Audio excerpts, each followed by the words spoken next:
Hello and welcome to St. Louis Area Food Bank Food Safety Training. The agenda is as follows. This is meant to be about a 2.5-hour training, and we are going to cover various food safety topics. The first chapter, we are focusing on why food safety is important.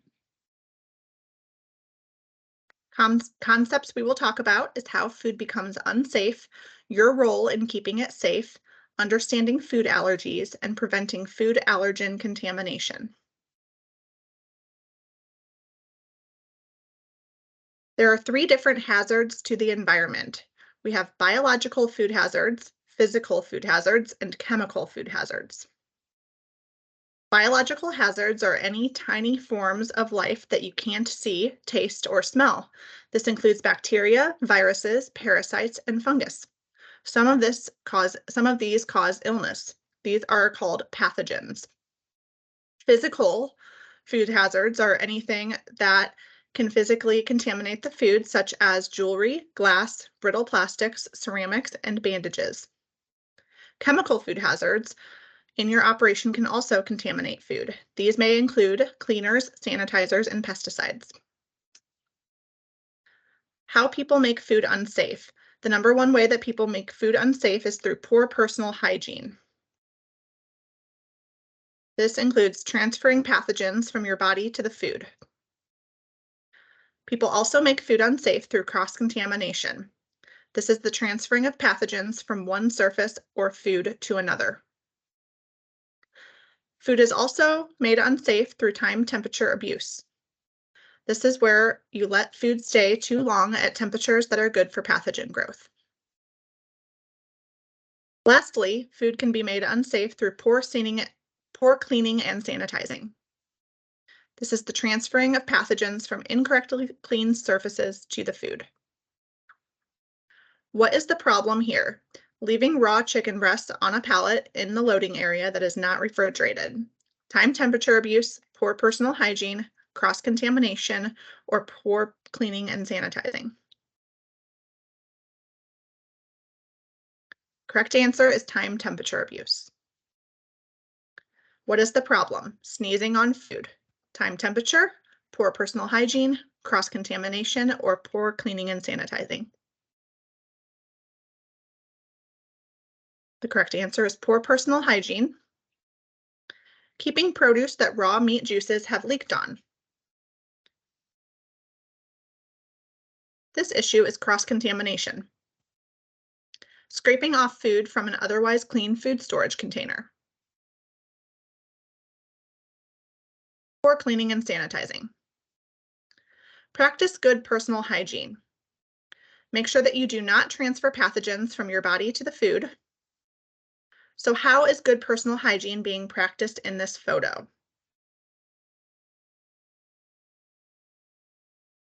He is wearing a hairnet, beard net, single-use gloves, clean clothing, and a clean apron. Your role in keeping food safe with controlling the time and temperature of food. Making sure that you do not let food stay too long at temperatures that are good for pathogen growth. How is the temperature being controlled in this photo? The food handler is checking the temperature with an infrared thermometer. It is ensuring that the food is held at the correct temperature. Prevent cross-contamination. Do not transfer pathogens from one food to another. Do not transfer pathogens from one surface to another. How is cross-contamination being prevented in this photo?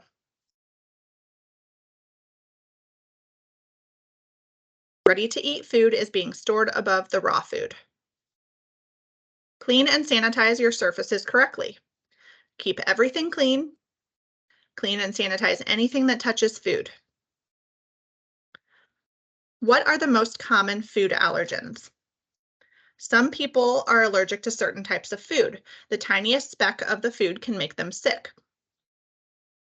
Proteins that cause reactions are called allergens. Cross-contact happens when a food containing an allergen comes in contact with another food. This can be dangerous for guests with food allergies. Here we are identifying the most common food allergens. These are 8 food items that cause the most allergic reactions, also known as the Big 8. We have milk, eggs, soy, fish such as bass, flounder, and cod, tree nuts such as almonds, walnuts, and pecans, peanuts, crustacean shellfish such as crab, lobster, and shrimp, and wheat.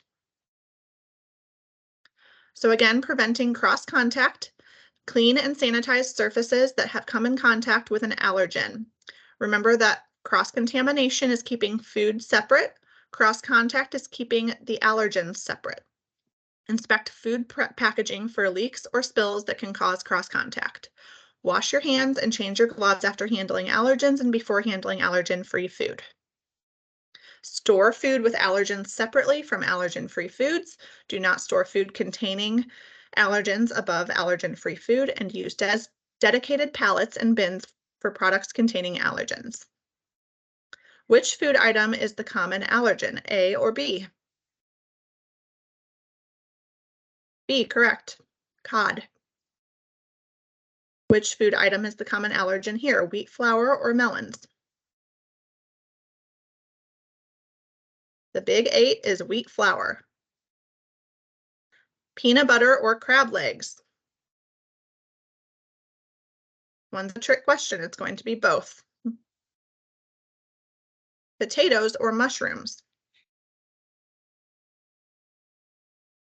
Another trick question. This one is neither. While some people might have allergic reactions to potatoes or mushrooms, neither of these are any of the Big 8 allergens.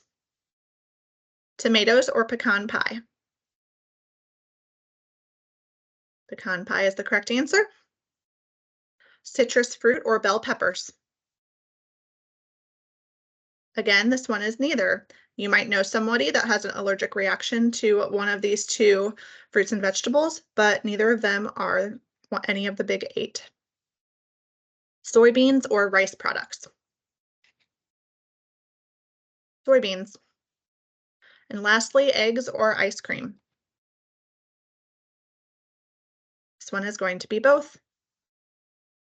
So again, prevent cross-contact by immediately isolating spilled food containing an allergen from other food products. Inspect surrounding products for contact with the spilled food. Dispose of any open products in contact with the spilled food, and the food may not need to be discarded if it's in packaging that can be safely cleaned and sanitized. So make sure that you use your best judgment with that. Clean and sanitize the area. Moving on to Chapter 2, Good Personal Hygiene. We will talk about how and when to wash your hands, where to wash your hands, other hand care guidelines, what to wear, and other important practices. How to wash your hands. Hands can transfer pathogens to food, and hand washing is a critical step in avoiding food contamination. Hand washing should take about 20 seconds total. You can sing the happy birthday song twice or any song of your liking. This can serve as a useful reference when washing your hands. Steps for washing your hands. The first step is to wet your hands and your arms. Use running water as hot as you can comfortably stand.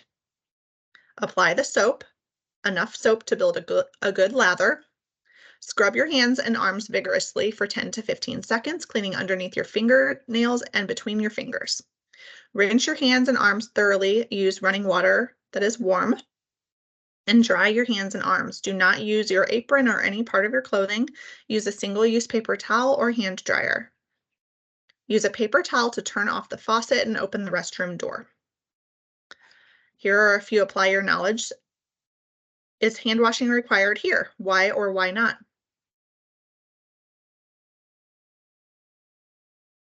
Yes, it is, because you're supposed to wash your hands after using the restroom. Is hand washing required? Why or why not? Yes, wash hands after touching your hair, face, or body. Is hand washing required? Why or why not? Wash your hands after handling raw meat, poultry, or seafood, before and after. Is hand washing required? Wash hands after touching clothing and aprons. Is hand washing required? Why or why not? Wash hands after taking out the garbage. Is hand washing required? Why or why not? Yes, wash hands after sneezing, coughing, or using a tissue. Is hand washing required? Why or why not? Yes, this is a chemical hazard. You want to make sure you wash your hands after handling chemicals that can make food unsafe. Is hand washing required here? Yes, wash your hands after smoking. Is hand washing required here? Wash your hands after chewing gum or tobacco. Is hand washing required here? Wash your hands after eating or drinking. Is hand washing required? Always wash your hands before putting on gloves or at the start of a new task. Is hand washing required? Why or why not? Wash your hands after touching anything that may contaminate your hands. Using hand antiseptics. If you have hand antiseptics, never use them instead of hand washing. Use an antiseptic after washing your hands. Wait for the antiseptic to dry before touching food or equipment or putting on gloves, and follow the manufacturer's instructions. Use a hand washing sink, washing your hands only in a designated hand washing sink. Is this a safe practice? Why or why not? Dirty water is being dumped into the hand washing sink, so this is not a safe practice. Do not use hand washing sinks for other things. Never dump dirty water in them, never prep food in them, and never wash tools or equipment in them. Is this a safe practice? Why or why not? No, this is not a safe practice because the hand washing sink is blocked. You might have an employee or volunteer who has the best intention of washing their hands, but they are physically blocked from doing so. Make sure that hand washing sinks are easy to get to and not blocked. Never stack food, equipment, or supplies in them or in front of them. Stocking the hand washing sink. A stocked sink should have hot and cold running water, liquid soap, single-use paper towels, or a hand dryer, and a garbage container. If these items are not stocked, tell your director or supervisor. What is wrong with this picture? The gloves are being put on incorrectly. Only use single-use gloves when handling food. Make sure that the gloves fit your hands. They should not be too tight or too loose. Never blow into them and never roll them up to make them easier to put on. What is wrong with this picture? The gloves are being washed and reused. Never rinse, wash, or reuse gloves. These are single-use gloves. Wash your hands before putting on gloves or when starting a new task. As soon as they become dirty or torn, you should change your gloves. Gloves should also be changed before beginning a different task or before handling any food with a known food allergen, which is called cross-contact. They should also be changed when handling raw meat, seafood, or poultry, and before handling ready-to-eat food. After an interruption, such as taking a phone call. Are these hands safe for handling exposed food? This is kind of a trick question, but the answer is no for this because they are looking for the fingernails. The fingernails are short and clean, but yes, the food handler should also be wearing gloves as well. But as far as their fingernails, they are appropriate for handling food. Hands and nails, making sure that we're keeping them short and clean, and long fingernails can be hard to keep clean. Are these hands safe for handling exposed food? No, the fingernails have polish and they are not covered. If you will be handling exposed food, you must use a single-use glove if you are wearing nail polish or false fingernails. Are these hands safe for handling exposed food? No, the wound is only covered with a bandage. So cover infected wounds correctly. With the hands or the wrist, we cover with a bandage or finger cot that prevents fluid from leaking out, and then place a single-use glove over the cover. For arms, completely cover the bandage that prevents fluid from leaking out, and for the body, cover with a dry, durable, tight-fitting bandage. Is this a safe practice for handling food? The food handler is not wearing a hat or other hair covering. Always wear a clean hat or other hair covering when repackaging food, working in a clean room, working in areas used to clean utensils and equipment, and men with beards and mustaches should also wear a beard restraint. Clothing and aprons, wear clean clothes whenever working with or around food, remove and throw away disposable aprons when leaving clean rooms or food handling areas, and store personal belongings away from the food. Jewelry. Remove jewelry from hands and arms before handling exposed food and when working in or around food handling areas. Do not wear rings except for a plain band is acceptable. Bracelets, including medical bracelets or watches. Which practices are unsafe? Wearing a dirty shirt, wearing nail polish without wearing gloves, wearing a baseball cap while packaging food, or wearing a watch. All practices are unsafe except for wearing a baseball cap while packaging food. A clean baseball cap is appropriate for food handling. Which practices are unsafe? Removing a disposable apron and putting it back on after returning to the clean room, wearing a bandage on your finger under your gloves, cleaning and sanitizing food scoops without wearing a hat or hair covering, or wearing the same pants several days in a row until they get dirty. The unsafe practices are A, C, and D. Wearing a bandage on your finger under your gloves is the correct thing to do if you have a wound. What is wrong with this picture? He is drinking over the food. So the food handler is drinking in a food handling area. Eating, drinking, smoking, chewing gum, or tobacco. Never do these things in the following areas: in food handling areas or food storage areas. Only do these things in designated areas. What do you do if you're sick? Tell your director or supervisor if you have been diagnosed with a foodborne illness. Tell your director or supervisor if you have these symptoms: vomiting, diarrhea, jaundice, which is the yellowing of skin and eyes, or a sore throat with a fever. Reporting illnesses. Which symptoms must be reported to your director or supervisor? The answers are vomiting, jaundice, sore throat with a fever, and diarrhea. This was also before COVID-19, before the COVID-19 pandemic, so please use your best judgment when it comes to reporting illnesses. For this training specifically, this is referring to foodborne illnesses. All right, Chapter 3, Receiving and Storing Food Safely. Concepts we will talk about are controlling time and temperature during receiving, inspecting food during receiving to make sure it's safe, and storing food safely. Does anybody know what this range is called? Between 41 and 135 degrees Fahrenheit. What is important about this temperature range? This is called the temperature danger zone. Pathogens on food can grow in this range and cause foodborne illnesses. The temperature danger zone food temperatures must be controlled from the pickup of the donor or the food bank to the handoff of the client. Includes the times the food spends in the warehouse, on the truck, and at the agency. Think of this as a cold chain that, if broken, can result in a foodborne illness. The cold chain is broken whenever food is held at temperatures between 41 and 135, and this is why it's called the temperature danger zone. Fortunately, there are several ways to control the temperature and prevent a break in the cold chain. Common thermometers used in food banks and agencies are the infrared thermometer, thermocouple and other digital thermometers, and the bimetallic stemmed thermometer.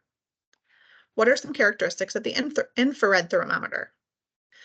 They display the temperatures instantly, prevent cross-contamination and damage to the food because they do not touch it, and they only measure the surfaces of the food and the equipment.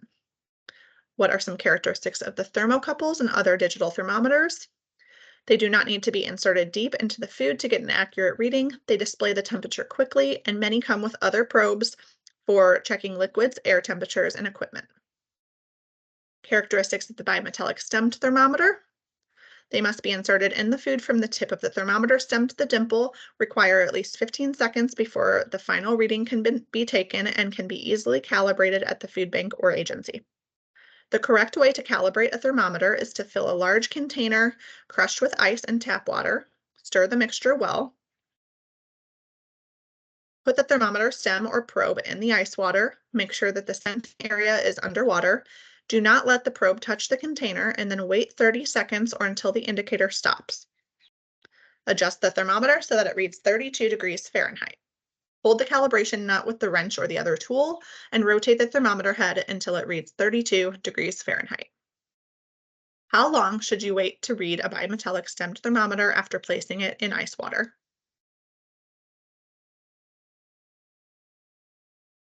The answer is D, 30 seconds or until the indicator stops moving. What temperature should the thermometer be adjusted to after placing it in ice water?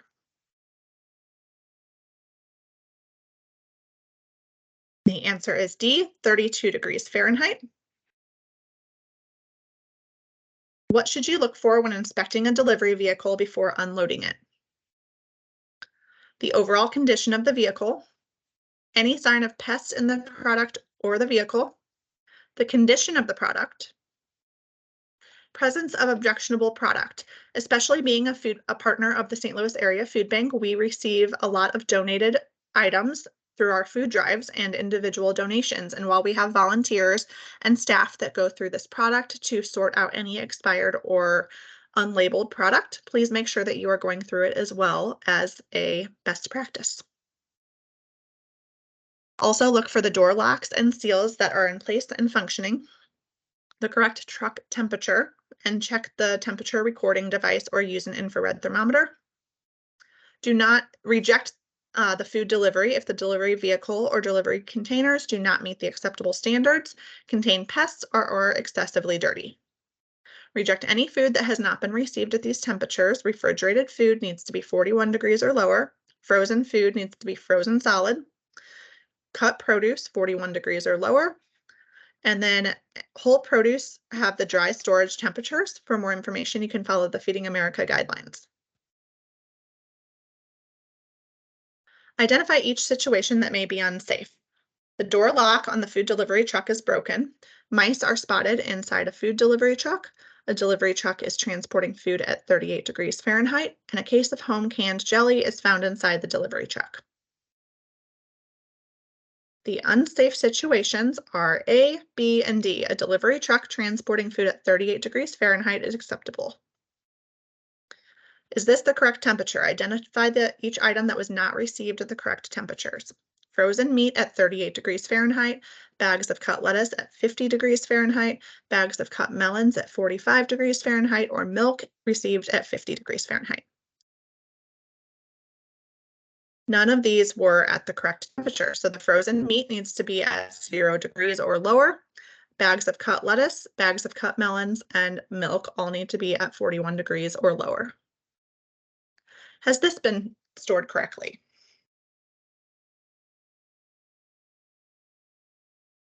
The temperature of the product is too high. The sour cream is at 45 degrees Fahrenheit and should be at 41 degrees or lower. This includes cut produce. Has this food been stored correctly? The answer is yes, because the meat is frozen solid. Keep frozen food frozen solid at 0 degrees or lower. Has this food been stored correctly? Yes, the food is stored in a designated food storage area. Store food only in those designated food storage areas. Has this been stored correctly? The answer is no, the food is stored on the floor. Make sure that you are storing food at least 6 inches off the floor. Has this food been stored correctly?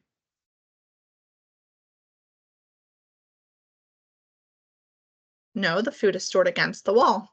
Make sure that you're storing food away from the walls. There isn't a designated number of inches, but being sure that you can fit your hand or your fingers behind the product in between the wall. Has the food been stored correctly? Yes, this has, because the ready-to-eat food is stored on above the raw food. Store ready-to-eat food above raw meat, seafood, and poultry, and do not store these items on the same shelf or pallet. Has this food been stored correctly? Yes, the food is stored in containers made for food. Make sure that you store food in only containers made for food and wrap or cover food before storing it. Labeling food for storage. Food should be labeled with the receiving date. This ensures products can be rotated correctly. Receiving dates should be placed on individual containers or cases on pallet tags. What is the purpose of this date?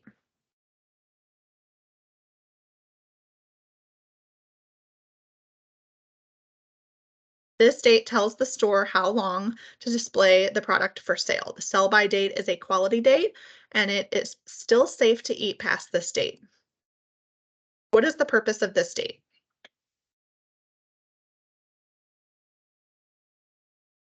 This is used for for tracking and recalls. It is a packing or manufacturing date. It is not an expiration date. What is the purpose of the use by date? This is the last date recommended for the product while at peak quality. The product is still safe to eat past this date. And lastly, what is the purpose of the best by date? This is a quality date as well. It tells the clients the date by which the product should be eaten for best flavor or quality. The product is still safe to eat past this date. So this is very useful information to have so that you can share with your clients and ensure them that they are receiving safe food that is still safe to consume, even if it is expiring or even if it is reaching the end of shelf life date. Shelf life for refrigerated food in storage. If food has a sell-by date or no date at all, follow Feeding America guidelines. Freeze the food, distribute it. Freezing food will keep it safe for long periods of time, and quality will suffer if frozen food is stored too long. Handling recalled food. Ask your director or supervisor how to handle recalls at your food bank or agency. Feeding America issues recall notices for all issued recalls from the FDA and the USDA. Rotating food from using FIFO. Follow the first expired, first out method if the food has a use by or expiration date. Check the use by or expiration date and store the food that will expire first in front and the items that will expire later in the back. Use the food stored in front first. With FIFO, this is first in, first out. Step 1 is to check the delivery date. Store food with the earliest delivery date in front of the food with the later dates. Use the food stored in front first. Has this been rotated correctly? The date is 2014. Which storage shelf has the cans stored correctly? The answer is B, because we want to make sure that we're using the June and July items before the September items. Evaluating, repacking, and transporting food safely. Concepts you will learn are evaluating the condition of the food, repackaging food, and loading and distributing food safely. Which of these cans should be discarded?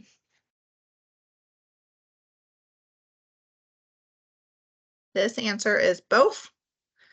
You want to discard cans if they have any problems of these: severe dents in the can seams, deep dents in the can body, or crushed cans that are not stackable. While cans have a very long shelf life, up to 2 years, it's very important to discard cans with any of the signs that we're about to go through because they have risk of a very serious foodborne illness called botulism. Which of these cans should be discarded? A, because we want to discard any cans that have missing labels, unreadable labels due to stains or tears, and no code dates. Which of these cans should be discarded? The answer is both. Discard any cans that have swollen or bulging ends, rust that cannot be wiped off. Should this be discarded? Yes, discard anything with holes or visible signs of leaking. What is wrong with this jar or bottle? It has a dented lid. You want to discard jars or bottles with these problems: dented lids, swollen lids, and rusted lids. What is wrong with this jar or bottle? The lid is loose. Discard jars and bottles with these problems: a loose lid, button in the lid is raised, or a broken seal, or a missing seal. What is wrong with the jar or bottle here? It is missing the label. Discard jars and bottles with these problems: a missing label, unreadable label, and no code dates. What is wrong with this jar or bottle? Signs of leakage. Discard jars and bottles with signs of leakage or the jar is chipped or broken. What is wrong with this jar or bottle? There is mold. Discard jars or bottles with these problems: food contains mold or foreign objects, signs of dirt or mold under the lid, What is wrong with this jar or bottle? Food is discolored. Discard jars or bottles with these problems. Food is discolored or the food has an unusual appearance and separation. Checking commercially packaged dry food for defects. Some dry food is packaged in a single package. Other food is double packaged with the food contained in the inner package. This includes flour, cereal, pasta, bread, and rice. What is wrong with this package of dry food?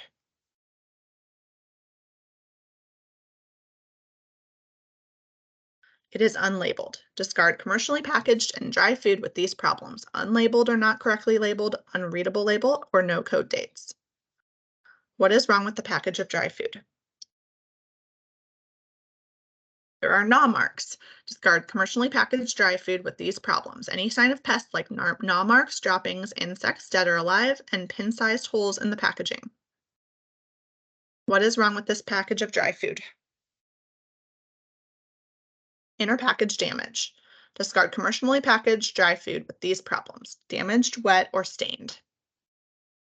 What is wrong with this package of dry food? There's punctured or cut packaging. Discard commercially packaged dry food with these problems: single packaged food that is exposed, open packaging, ripped or torn packaging, punctured or cut packaging, and packaging split at the seams. What is wrong with this produce? Discard produce with these problems: there is mold, decay or rot, and bad odors. What is wrong with this produce? Discard produce with these problems: severe bruises, the skin is not intact, or bruises provide a way for pathogens to get inside the produce. What is wrong with this produce?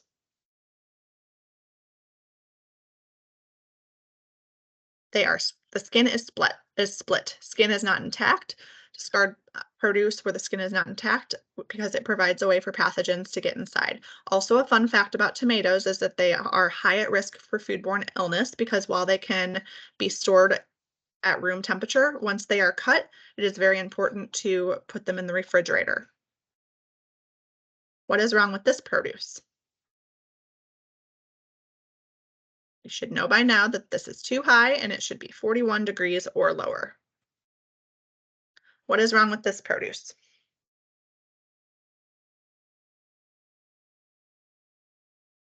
It's packaged in unsafe packaging. It's in a garbage bag. So it's repacked in packaging not safe for food.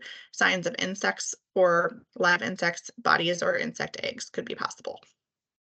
Reject medications with these problems: any broken, tamper-resistant seals or damaged packaging, any medications that are expired or past the use by date. Unlike the food with the use by, best by, and sell by date, medications, baby formula, and baby food all have an expiration date, and it's important to reject or discard them after that date. Reject medications with these problems: label is not intact or readable. The label does not include the necessary information like the common name of the drug, list of ingredients, quantity of contents, instructions for correct use, recommended dose, and storage requirements. Which of these medications should be rejected? Should reject all of them because we have a broken seal, expired, and an unreadable label. Requirements for a clean room. There are strict conditions for repacking food, and in general, it must be performed in a designated clean room. A clean room is a separate enclosed room dedicated to bulk repackaging. It must be designed to the highest standards of sanitation and must prevent as many environmental contaminants as possible. The interior surfaces must be durable and easy to clean. It must be built to the commercial food service construction standards. It must meet the local health regulations and TCS food, which stands for time controlled for safety, like food that has to be refrigerated or at that within that temperature danger zone, should only be repacked in a clean room that can maintain a temperature of 55 degrees or lower. What is wrong with this photo? This guy is back again and he is still not wearing a hat. So the food handler is not wearing a hat. Refer to chapter 2 to see the correct personal hygiene. What is wrong with this picture? In this photo, two different types of food are being repacked at the same time. Only repack one type of product at a time and only handle food with equipment made for food. What is wrong with this picture? Scoops are not being stored correctly. Store clean and sanitized equipment so that it does not become contaminated as a chemical hazard. Cleaning and sanitizing. So clean and sanitize the room before repacking food. Clean and sanitize equipment used to repack food before and after use and when changing to a new product or between allergens, which is called cross-contact. What is missing from this label on a repackaged food item?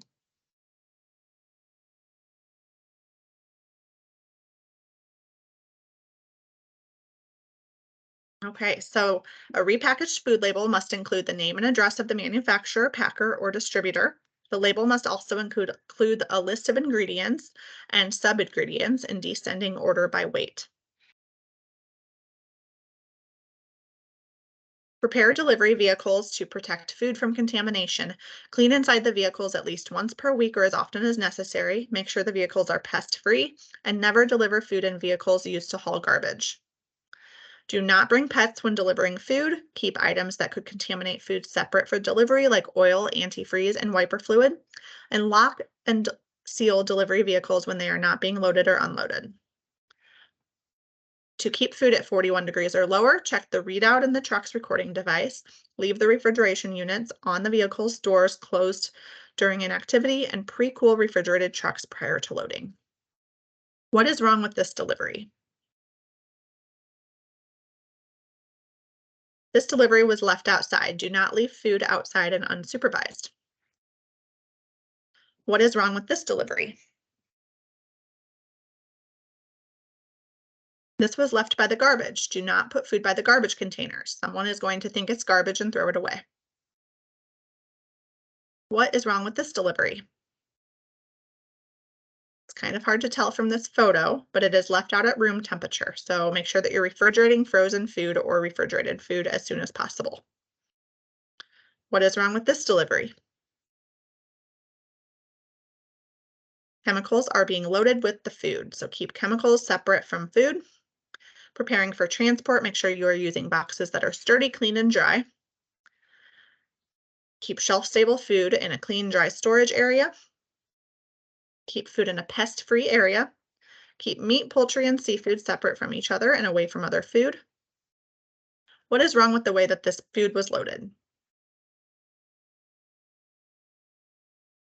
This is a cross-contamination issue because we have raw over ready-to-eat food. We have our meat over our watermelon. So do not store raw food over ready-to-eat food. Raw food includes raw meat, seafood, poultry, and shell eggs. What is wrong with the way that this food was loaded? Allergens over other food. Do not store allergens over other products. What is wrong with the way that this is loaded? Again, we have our chemicals stored with our food, so make sure that we do not do this. When loading and transporting food, keep refrigerated food at 41 degrees or lower or during transport. If possible, keep frozen food and temperatures that will keep it frozen. Keep food cold in unrefrigerated vehicles. Always cover refrigerated or frozen food with thermal blankets or place them in coolers with ice packs. When loading and transporting food, load refrigerated and frozen food so that it can air can circulate around it, and use pallet slip sheets. When loading and transporting food, keep drive times to unrefrigerated vehicles to 30 minutes or less. Check the temperature of the refrigerated food when it has reached its destination. Please document the temperatures as well. Okay, last chapter we're focusing on is cleaning and sanitizing. Concepts we will learn is how and when to clean and sanitize, how to manually clean and sanitize tools and utensils, handling garbage, and spotting pests. Cleaning versus sanitizing. So cleaning removes food and other dirt from the surface, whereas sanitizing reduces pathogens on the surface to safe levels. The most important reason to clean and sanitize is to prevent the spread of pathogens to food. It also helps control pests such as insects and rodents. Does it need to be cleaned or cleaned and sanitized? With mopping, we just need to clean only because we are wiping away that dirt from the surface. And then with handling this food, we are going to clean and sanitize to prevent any pathogen transferring. All surfaces must be cleaned and rinsed: walls and floors, storage shelves, and garbage containers. Any surface that touches food must be cleaned and sanitized. This could include plastic food bins, ladles, scales, prep tables, clean rooms, sorting tables, and scoops. Worn or cracked equipment should be set aside and reported to management. This equipment is not easy to clean and may hold pathogens. How to clean and sanitize surfaces. So step 1, scrape or remove food from the surface. 2, wash the surface. 3, rinse the surface. 4, sanitize the surface. And 5, allow the surface to air dry. So let's put those right back in place. The steps for cleaning and sanitizing in the right order by placing the numbers of each step in the space provided. So step 1, scrape or remove food from the surface. Wash the surface. Rinse the surface. Sanitize the surface, and allow to air dry.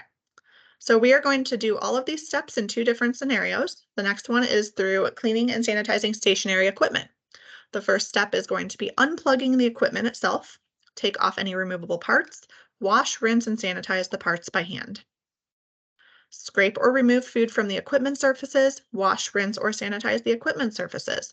Also let those surfaces air dry and then put the equipment back together once dry. When to clean and sanitize: before and after use, before repackaging any food, when changing to a new product or between allergens. After 4 hours, if the items have been in constant use, you will want to clean and sanitize. Anytime the food has become contaminated, make sure you clean and sanitize. So which items must be cleaned and sanitized? A, Jorge has used the same scoop to portion cereal for 1 hour. B, Bob drops the scoop on the floor while using it. C, Shelly has finished repacking produce on a prep table and now will use it to repack cereal. Or D, Maria is about to start scooping bulk rice into smaller bags. Which items must be cleaned and sanitized? Jorge is the only one that does not need to clean and sanitize because he has only been scooping for 1 hour, and we just learned that it needs to happen after 4 hours of consistent use. How to make sure sanitizers are effective. Make sure that the water is the correct temperature. Use the test kit to check the sanitizer's strength. Leave the items being sanitized in contact with the sanitizer for the correct amount of time, and then allow the sanitizer to air dry on the surface.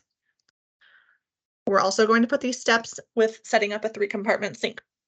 So sink 1, we're going to fill the water at least 110 degrees. Add detergent. Sink 2, fill it up with water and leave the sink empty if items will be spray rinsed. Sink 3, fill with water, add the correct amount of sanitizer, and check the sanitizer strength with the test kit. And then again, these steps that we used in the previous situations. Step 1, rinse, scrape, or soak the items before washing them.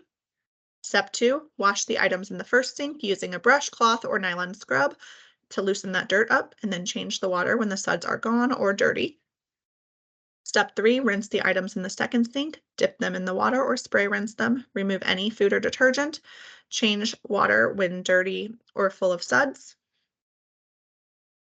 4, sanitize the items in the third sink. Soak them in the sanitizer for the correct length of time. Never rinse items after sanitizing. This could contaminate the surfaces again. And then lastly, air dry the items, place them upside down to drain, and do not wipe them dry. What is the first thing you should do when setting up a 3-compartment sink? Kind of a trick question. Clean and sanitize the sinks. We want to make sure that we are cleaning and sanitizing our equipment and utensils in sinks that are already clean. Put the steps for cleaning and sanitizing items in a 3-compartment sink in order. So step 1, rinse, scrape, and soak the items. Step 2, wash the items. Step 3, rinse the items. Step 4, sanitize the items. And step 5, air dry the items. What is wrong with the way that this garbage was handled? It was allowed to stack up. So remove the garbage as quickly as possible. Be careful not to contaminate food or surfaces when removing the garbage. How is the garbage being handled safely in this photo? The container is being cleaned. A lot of times we forget to clean the actual container. So clean the inside and outside of the garbage containers often. Do not clean garbage containers in clean rooms or food storage areas. How is this being handled safely? How is this garbage being handled safely? The lid is closed and it's in a secluded area. Close the lids in the outdoor containers and keep indoor containers covered when they are not in use. Which are signs of pests? And the answer is all of them. It's not letting me move forward another slide, so that is the last slide. But all of these are signs of pests, and we want to make sure that we discard anything that looks like it. It's important to tell a director or supervisor if the signs in the slide are spotted. So that is the end of the St. Louis Area Food Bank food safety training. Thank you for watching this webinar. The next step is that you need to complete the exam. So you can use the link provided to complete the exam and submit it, and then your certificate will be emailed to you with your partner relationship or program coordinator copied on that email so that they can update your file. Once the test is taken and completed and passed, that certificate will be valid for 3 years. So best of luck and thank you so much for attending.